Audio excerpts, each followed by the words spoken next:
Vamos lá. Hoje nós vamos conversar um pouquinho sobre essa síndrome do excesso de informação, ou a famosa SPA. Esse nome SPA foi dado pelo Dr. Augusto Cury, famoso, né? O autor do livro aí do Vendedor de Sonhos, que virou até filme, um grande estudioso, psiquiatra, psicólogo, doutor, né, por faculdades internacionais, e um grande estudioso da mente e do comportamento humano, que conseguiu trazer para a gente, né, vamos dizer assim, algo que ele percebeu estar influenciando diretamente esse nosso momento atual. Então a nossa imagem é mais ou menos esta, né? Nós estamos hoje expostos a uma quantidade de conteúdo, de informação, né, visual, auditiva, né, e mental, muito acima da nossa capacidade de absorção. A gente fala, né, eu estou no meio empresarial, então hoje o grande discurso empresarial é que nós chegamos à quarta revolução industrial. A revolução industrial, a primeira nós temos lá, né, a agricultura, né, lá quando o homem aprendeu a plantar. Depois, na segunda revolução industrial, nós temos as linhas de montagem do Henry Ford. A terceira, né, revolução industrial, que ele chama, é o advento da internet, da informática. E a quarta agora, nós chegamos aí na era da informação, da inteligência artificial, dos grandes bancos de dados, né? Só que a gente está na quarta revolução industrial, porém eu, na minha visão, percebo que o nosso cérebro ainda está na segunda.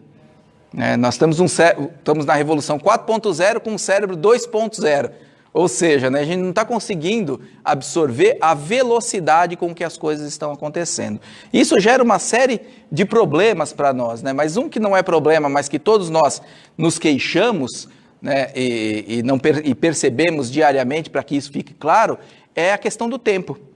Né? Hoje, praticamente todos nós não vemos o tempo passar. Né? Nós passamos o dia, né?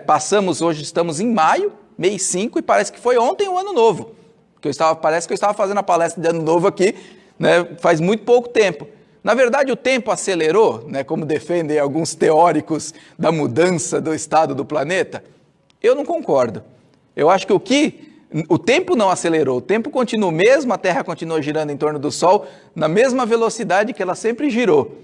O que acelerou? A nossa percepção. Então a gente não percebe mais o tempo passar, nós estamos distraídos, então nós não conseguimos mais ver o tempo passar. A gente pega um celular ou senta na frente do notebook e gasta ali 3, 4 horas sem perceber, com uma quantidade de estímulos imensa. E isso dá a sensação de que o tempo está passando mais rápido, mas não está. É o nosso cérebro que se abstraiu dentro daquela quantidade de informação e a gente deixou esse tempo passar. Então é uma sensação que todos têm, mas que é de fácil reversão com esses exercícios que a gente faz aqui. Só que esses exercícios, como eu sempre comento, eles têm que ser feitos aqui, mas têm que ser levados para casa também. Né? Porque o nosso cérebro, como defende o Dr. Daniel Goleman, né, que é o escritor lá do livro Inteligência Emocional, ele defende que o nosso cérebro e os nossos neurônios funcionam como os músculos. Como assim funcionam como os músculos? Quanto mais a gente exercita, mais os músculos crescem. Não é assim? A gente vai lá na academia para isso, para ficar bonitão. E a nossa mente é da mesma forma. As nossas conexões neurais, né, dos neurônios, que são essas células que compõem o nosso cérebro, elas se desenvolvem à medida que elas são treinadas. E eles mediram em laboratório, não é algo que eles tiraram do nada, eles fizeram grupos de pesquisa e eles conseguiram detectar que em 8 semanas a gente consegue estabelecer novas conexões neurais se a gente praticar determinado fato, né? Se a gente insistir em determinada prática. E o Mindfulness nada mais é que isso, é a prática de prestar atenção. O que a gente perdeu com excesso de informação, a gente vai voltar no Mindfulness a prestar atenção nas coisas, a forçar o nosso cérebro a focar, a estar no momento presente. Se a gente conseguir repetir isso todos os dias, por 8 semanas, a gente vai estabelecer uma nova conexão neural que vai nos ajudar a prestar mais atenção nas coisas e deixar essa abstração de lado. Então, basicamente, a técnica consiste nisso. Exercícios para que fortaleça as nossas conexões neurais. Então, vamos em frente. Então, no Brasil, já falei um pouquinho, né? A síndrome do pensamento acelerado, né? Uma alteração identificada pelo Dr. Augusto Cury, onde a mente fica repleta de pensamentos, estando completamente cheia durante todo o tempo em que a pessoa está acordada, o que dificulta a concentração, aumenta a ansiedade e desgasta a saúde física e mental. Quem de nós, né, já não deitou à noite e acordou de manhã como se não tivesse dormido absolutamente nada? Na verdade, não dormiu. Nós temos estágios no nosso sono. Nós temos o sono inicial, que é o sono não REM, não atinge o sono REM, um sono leve. Depois ele vai entrando num estágio mais profundo, chamado de sono REM, que dura em torno de 90 minutos. E esse é o sono que descansa. Esse é o sono que relaxa. Inclusive, hoje eles vendem aqueles smartwatches, acho que é isso, os reloginhos conectados ao celular, para medir como é que está o nosso sono. E como que aquele relógio mede o nosso sono? Pelo nosso batimento cardíaco, porque ele está aqui no nosso pulso. Então, quando a gente entra em sono REM, todas as nossas funções orgânicas, elas relaxam. Então, o coração bate mais devagar, a respiração fica mais devagar, e aí faz com que o corpo tenha condições de recuperar, a sua energia para o dia seguinte. O ideal é que a gente tenha 2 ou 3 estágios de sono REM ao longo de uma noite. Normalmente, a maioria não tem nenhum, porque dorme, acorda, dorme, acorda, dorme, acorda, porque foi dormir com um estímulo visual muito forte. A luminosidade das grandes cidades e a luminosidade dos nossos aparelhos, seja o celular, seja o notebook, são muito intensas. Por mais que a gente ligue o filtro de luz azul que tem ali no celular, não resolve muito.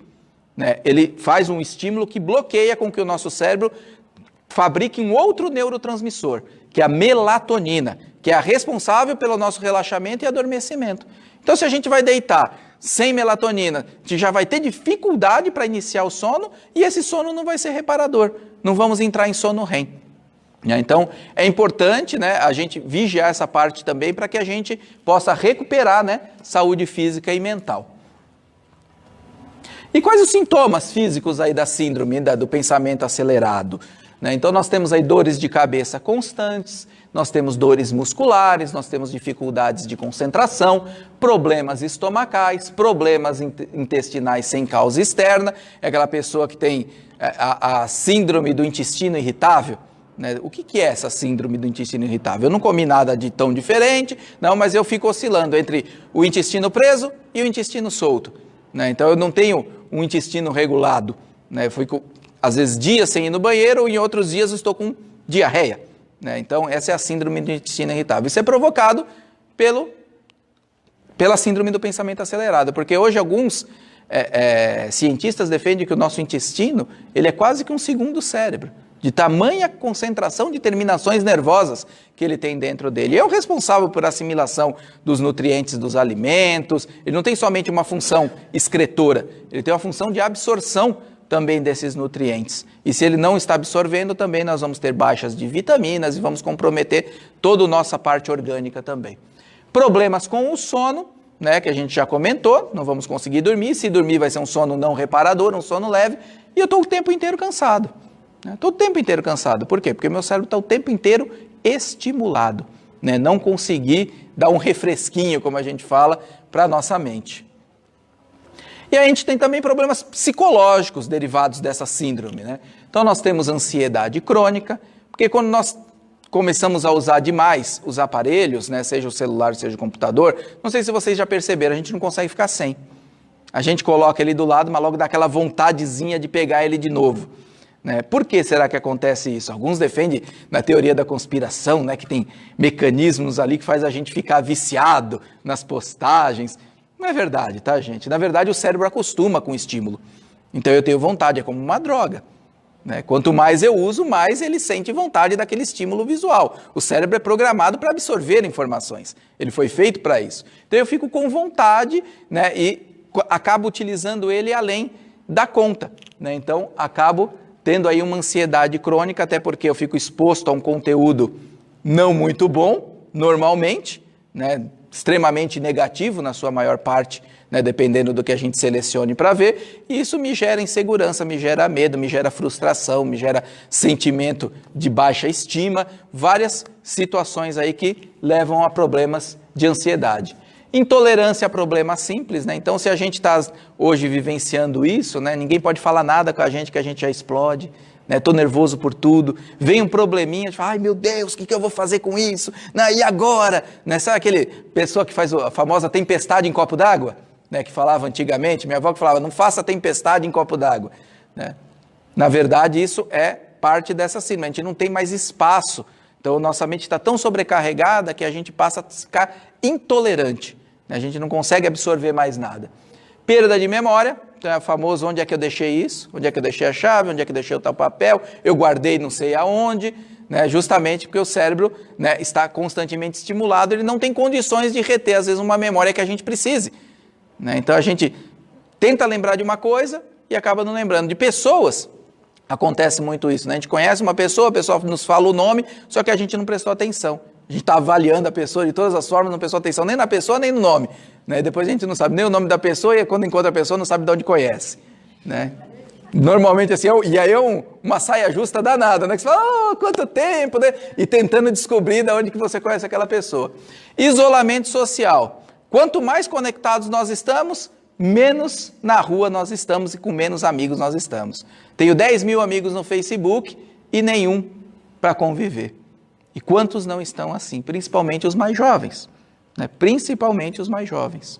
Então eles se conversam, se dão parabéns, se postam fotos e comentam e tudo, mas se encontrar que é bom? Nada. E quando se encontram?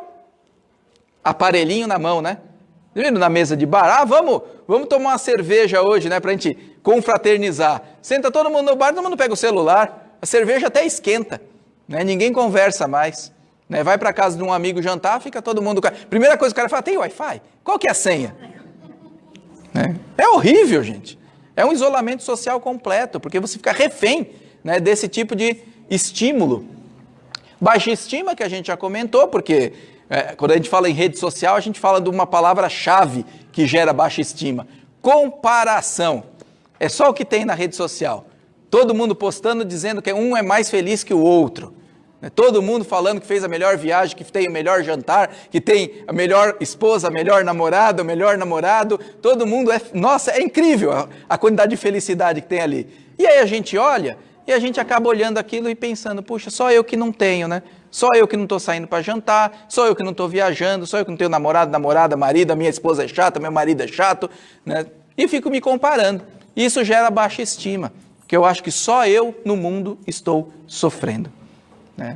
Então, para consolar a todos, tudo que está ali, eu sei que todo mundo sabe, maioria pelo menos, quase da maioria, 95%, é tudo mentira, viu gente? Tá todo mundo rindo, tá brigando em casa depois, Nem gostou tanto da comida assim, mas tá fotografando o prato, A viagem que o cara postou, às vezes, de 2 anos atrás. Eu vi um quadro muito interessante uma vez num programa de humor, que as pessoas vendiam um painel para a pessoa colocar atrás e fotografar para falar que estava viajando. Era fantástico isso. Eu falei, você comprou a viagem? Não, só comprei a foto. Eu só comprei o painel. Então o cara botava lá a Torre Eiffel atrás e fotografava para parecer que ele estava lá. E até de casaco, tudo para falar que estava frio, Então, coisas que não são impossíveis de acontecer, viu? É incrível, o pior de tudo é isso. E quando a gente tem tudo isso junto, a gente vai cair ali na famosa depressão. Que começa com uma leve tristeza, começa com isolamento social, mas se a gente deixar tomar conta, vai embora. Vai embora e aí fica difícil, a reversão é cada vez mais difícil. A gente tem um estudo da Organização Mundial de Saúde que fala que até a depressão será o mal do século e a doença mais incapacitante da humanidade. Estima-se que 20% das pessoas com depressão, que o mundo terá 20% de pessoas com depressão, em números de hoje seria em torno de 1 bilhão e 400 milhões de pessoas, 20% da humanidade. O doutor Augusto Cury vai mais além, ele fala que até 2025, a cada 2 pessoas, uma vai ter algum transtorno mental. E quando ele fala de transtorno mental, ele fala de ansiedade, de síndromes, de qualquer tipo de fobia. Então, qualquer transtorno de humor, qualquer bipolaridade, todos eles. Burnout, que está muito na moda hoje, que é a pessoa ir trabalhar e não conseguir trabalhar, porque ele não tem vontade de trabalhar, ele senta ali na mesa, ele está completamente desestimulado. Já foi detectado que acontece muito aí depois das faixas dos 40 anos, a pessoa já não se sente mais ali naquele ambiente, está diferente talvez do que ele estava acostumado e é difícil essa readaptação. Então é algo para a gente realmente ficar muito atento e combater. E que está acontecendo, né? Por que nós estamos passando por isso? Então, hoje uma criança, né, de 6 anos, ela tem mais informação que o imperador romano no auge do império. Vocês imaginam isso? Uma pessoa com celular na mão, seja uma criança, seja um jovem, seja um adulto, tem muito mais informação que o imperador do Império Romano no auge, quando ele controlava praticamente toda a Europa, né, e um grande pedaço ali do Oriente Médio. Por quê? Né? Porque a mensagem naquela época demorava, o cara tinha que pegar o cavalo, escrever a mensagem à mão, pegar o cavalo e levar para ele. Então, até ele receber essa mensagem, demorava uns mesezinhos, né? Mesmo que ele tivesse uma quantidade de cavaleiros de correio muito grande.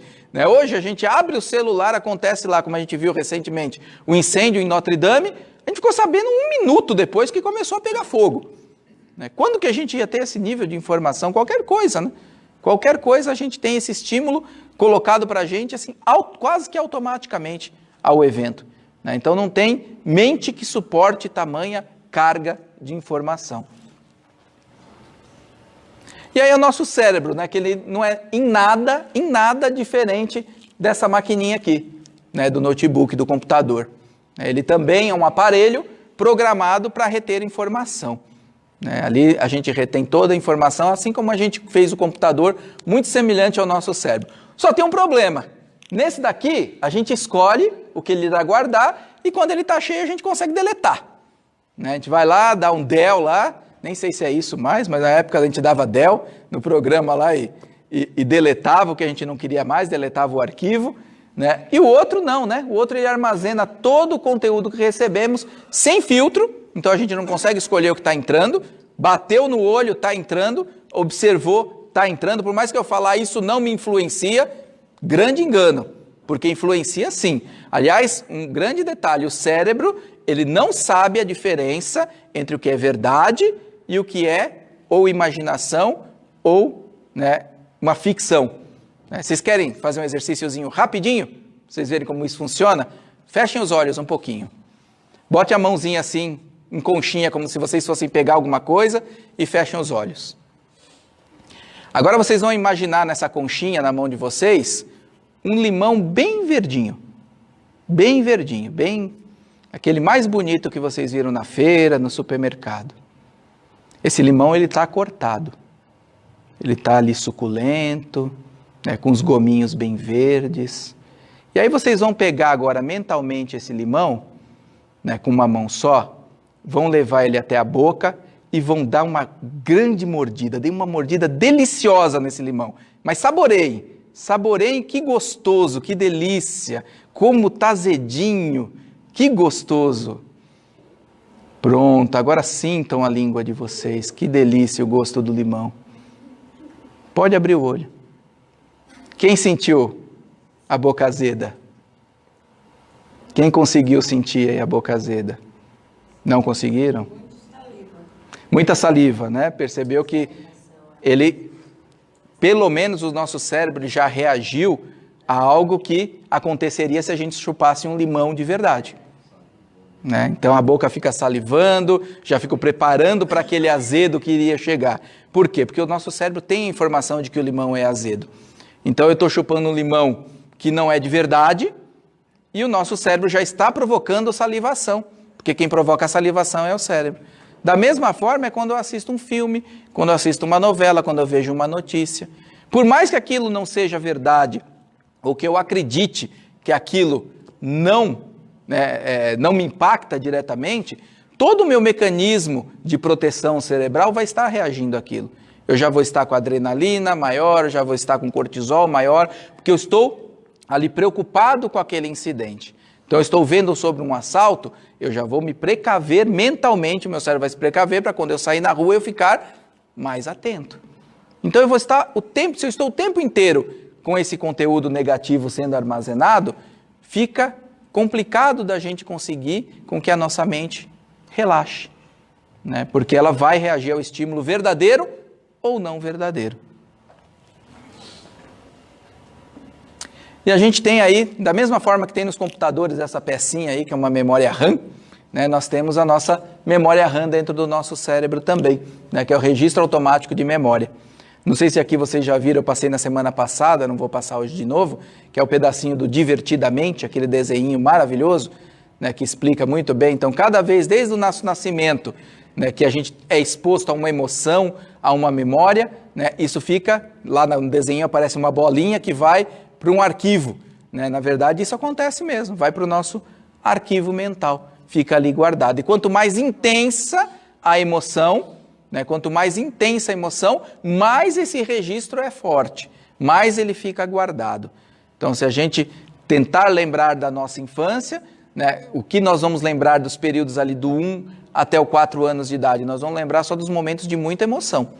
Né? Ou se a gente caiu, ou se alguém brigou com a gente, ou se a gente ficou muito triste, muito alegre, né? Isso que acaba ficando guardado nesses períodos que a gente não lembra muito. E mesmo da nossa infância, da nossa adolescência, o que vem mais facilmente são os momentos onde representaram maior conteúdo emocional.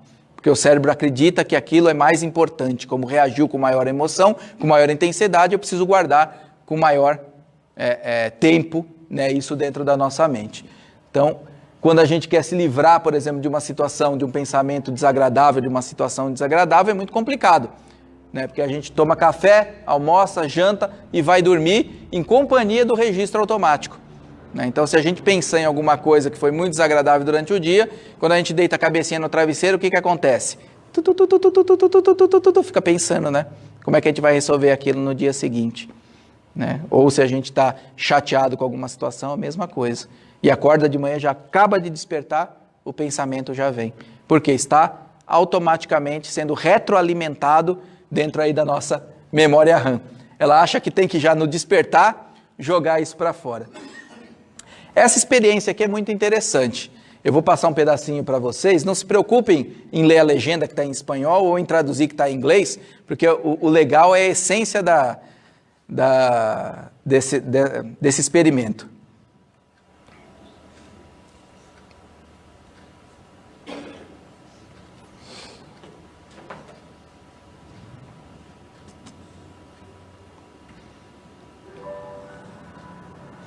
Para variar um comercialzinho.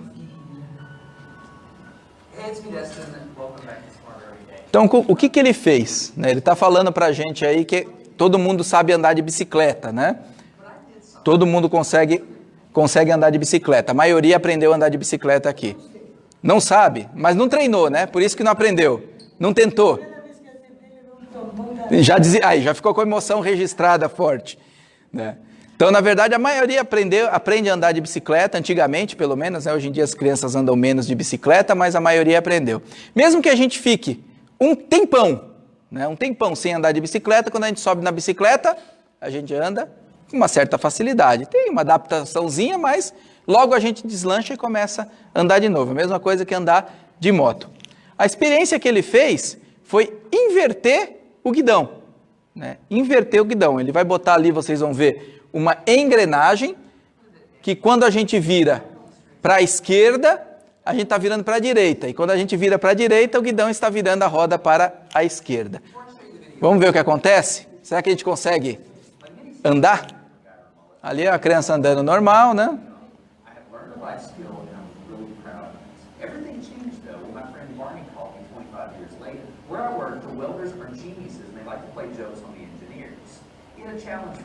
He had built a special bicycle and he wanted me to try to ride it. He had only changed one thing. When you turn the handlebar to the left, the wheel goes to the right. When you turn it to the right, the wheel goes to the left. Ficou fácil agora, né? And here he is, ladies and gentlemen, Mr. Justin Samuels, first attempt riding the bicycle. Agora ele vai andar com a bicicleta invertida lá.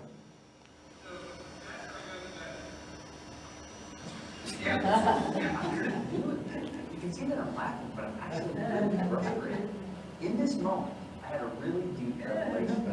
My thinking was in a rut. This bike revealed a very deep truth to me. I had the knowledge of how to operate the bike, but I did not have the understanding. Therefore, knowledge is not understanding. Look, I know what you're probably thinking. Yes, it's probably just an uncoordinated engineer. He can't do it. That's not the case at all. The algorithm is associated with... Só passar um pouquinho, porque ele é um pouquinho grande. Aqui eles levaram isso, né, para um experimento na faculdade também, o pessoal tentar andar.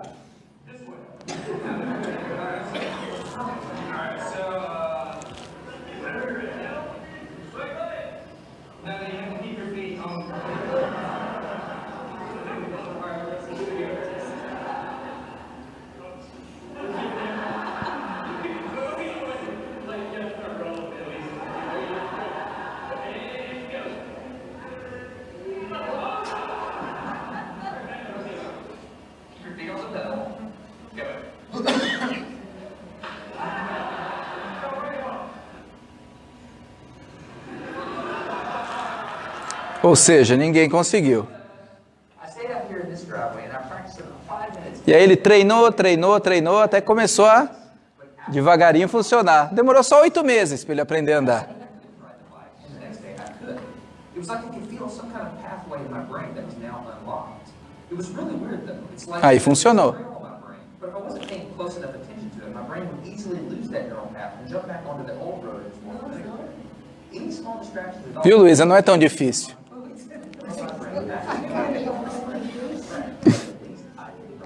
Toda vez que ele pensava do jeito antigo, ele caía. Agora é um menininho. I wanted to know how long it would take to learn how to ride a backwards bike. So I told him, if you learn how to ride a backwards bike, you can go with me to Australia. Aí ele está andando com a comum, né? Mas ele vai aprender isso em simples 2 semanas. This is how it starts. Olha lá, já conseguiu de primeira andar muito mais que todo mundo. Get up, you got it. But did you see his brain get it? So he, in how many weeks were we doing this? 2 weeks? In 2 weeks, he did something that took me 8 months to do, which demonstrates that a child has more neuroplasticity, am I even saying that right, than an adult. It's clear from this experiment that children have a much more plastic brain than adults. That's Olha lá, agora já está craque, campeão, né? All right, today's bike log. I can ride smooth, I can ride fast. Thinking the experiment is over. Okay. Tá no YouTube, se vocês quiserem ver depois integral. Tem uns 7 minutos mais ou menos, senão fica muito extenso. Mas a essência é essa, né? Que a gente... É fácil aprender, mas muito difícil desaprender, né? Que essa palavra não... Acho que não existe, mas... É muito complicado a gente tirar alguma coisa da nossa mente. Então, a gente precisa de 8 meses, ele levou 8 meses para tirar algo que ele já tinha muito embutido na mente dele, enquanto a criança que não tinha grandes programações mentais assim, em 2 semanas conseguiu. E se ele fosse aprender, provavelmente uma criança aprender do zero, aprenderia ainda muito mais rápido. Ou seja, 2 coisas foram provadas, né? Que o cérebro com menor conteúdo se adapta mais fácil e que, né, também é possível reverter. Apesar de demorado, é o que ele falou, nós estabelecemos novas conexões neurais e faz com que o cérebro reprograme, né, o que é esquerda e o que é direita. Só que se você pensar no modo antigo, automaticamente você cai. Então eu achei muito interessante esse experimento, né, porque mostra como a gente é condicionado, né, como a gente reage com condicionamento às coisas. E a gente, né, era para ser a civilização e a geração mais feliz do mundo. Mais feliz de todos os tempos, de todas as épocas. Olha aí, medicina chegando num auge fantástico, né? Terapias genéticas acontecendo, tratamentos para quase todas as doenças, né? Até mesmo aquelas que não são curáveis têm uma sobrevida hoje muito maior, né?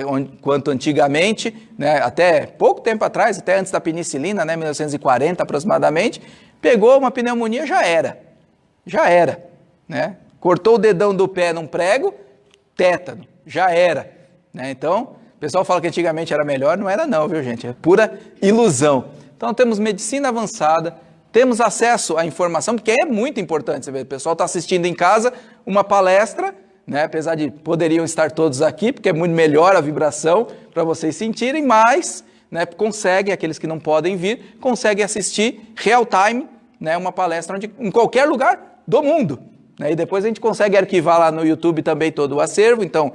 essas tecnologias são fantásticas quando bem utilizadas, né? Informação também ali na Wikipédia, né? Todas as enciclopédias que eu tinha que, então vou denunciar a minha idade, né? Mas eu tinha que fazer trabalho na Barça, ia na biblioteca copiar a Barça numa folha de almaço, né? Uma coisa horrível, e a professora falava, não aceito menos que 10 folhas de almaço. Eu falava, meu Deus do céu, quando é que eu vou encher todas essas folhas? E ainda para colocar a figurinha, tinha que ir lá pedir pela mulher da biblioteca, pelo amor de Deus, para tirar uma cópia, para poder colar aquela cópia em PB, né, preto e branco, no trabalho, e achava que ficou lindo, né, e fazia a capa com letra 7, lindo, lindão. Botava até um glitter assim, para ficar bonitinho. O homem viajando para o espaço, né, a Lua já ficou até... teoricamente obsoleta, né? Já estamos planejando viagem e até colonização de Marte, né? Temos robótica, informatização, inteligência artificial, viagem, né? Agora estão para lançar agora um avião que vai fazer América do Sul, Japão em menos de 3 horas, né, já está em testes, é um ultra supersônico, e a gente é feliz? Não necessariamente. Pois é, né? A maioria não é. A maioria das pessoas é muito mais triste do que as pessoas que não tinham nenhum desses recursos no passado. Então a gente não consegue sequer aproveitar o que nos é dado, né, com toda essa evolução tecnológica que nos foi dada. Porque nós não estamos sabendo administrá-las e usá-las a nosso favor e corretamente. Principalmente quando a gente fala da questão da informação. Temos aí, né, como falou o doutor Augusto Cury, uma prevalência aí de pessoas ansiosas, deprimidas e com transtornos mentais. O que seria o equilíbrio, né, perfeito? O que a gente tem que buscar de qualidade? O que é qualidade de vida? É quando a gente está pelo menos razoável em todas essas áreas. Né? Nós temos ali a nossa espiritualidade, seja ela qual for, né, mas a gente conseguir vivenciar algo espiritual, conseguir essa conexão, né, com Deus ou com o nome que a gente quiser dar, né, quando a gente está bem com o trabalho e com a parte de educação, quando a nossa saúde está bacana, está perfeita, né, quando o ambiente a que eu estou é um ambiente agradável, um ambiente estimulante, um ambiente que me faz bem, família e amigos em harmonia, né, e lazer na sua medida certa. Né, porque também é importante, né, a gente não nasceu somente para trabalhar, né, a gente nasceu também para aproveitar o fruto desse nosso trabalho. Então, quando a gente está pelo menos um pouquinho balanceado em cada um desses aí, essa reflexão que a gente sempre tem que fazer, e é legal até, né, tem um exercíciozinho que eu aprendi no coaching, que a gente dá uma nota, né, apesar de ser um pouquinho mais abrangente, que chama Roda da Vida, mas a gente dá uma nota para cada uma dessas áreas. E a gente mesmo faz esse auto-feedback, né, e aqueles que a nota saiu baixa, a gente vai procurar trabalhar, né, especificamente aqueles que não estão muito bom. Porque consertar tudo de uma vez só, a gente não vai conseguir. Então a gente tem que ir por etapas. Pegar aquele que está com a notinha mais baixa e começar a trabalhar. Vamos dizer que o nosso lazer esteja ali com a notinha mais baixa. Começar a sair um pouquinho mais, começar a se divertir um pouquinho mais, relaxar um pouquinho mais, né, até que a gente perceba que a notinha de 0 a 10 que a gente deu ali no quadrante esteja um pouquinho melhor. E como que qual que é a ferramenta, né, que a gente consegue isso? A gente precisa de conhecimento, que é o que a gente está fazendo agora. A gente está aprendendo como que funciona a mente, está aprendendo o que impacta negativa e positivamente a nossa mente. A gente precisa de habilidade, né? Saber como fazer, que é o que a gente vai aprender durante aqui a técnica da meditação, do Mindfulness. A gente precisa de ter vontade, né? Então eu acredito que todos aqueles que estão aqui hoje ou que estão acompanhando aí pelo vídeo têm essa vontade, querem mudar, estão sentindo algum tipo de desconforto, mais leve ou menos leve, mas estão sentindo algum tipo de desconforto que atraiu até aqui. Né? E precisa do fundamental ali, né? Atitude. Porque se a gente vem aqui, aprende uma técnica, ganha esses conhecimentos, vai para casa e continua tudo igual, não vai mudar. A gente sempre fala que aqui os amigos espirituais eles ajudam, mas não faz milagre. Né? Não dá para pegar a gente, dar um cascudo, né, e falar assim, tá na hora aí de fazer o relaxamento, tá na hora de fazer o mindfulness, não fica tanto tempo aí no celular, não fica com esse conteúdo ruim antes de dormir. Não dá para ser assim, né? A gente não precisa mais disso, a gente já não é mais criança, né? Babá, que precisa de uma babá ali o tempo inteiro nos controlando.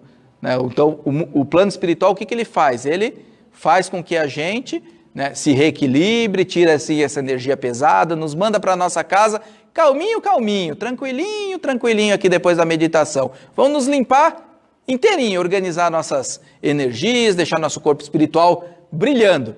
Só que a gente vai ter que chegar ali a partir da porta da rua e mudar o nosso comportamento, ter essa atitude, ter essa ação de mudança de comportamento. Senão vai durar pouco, né?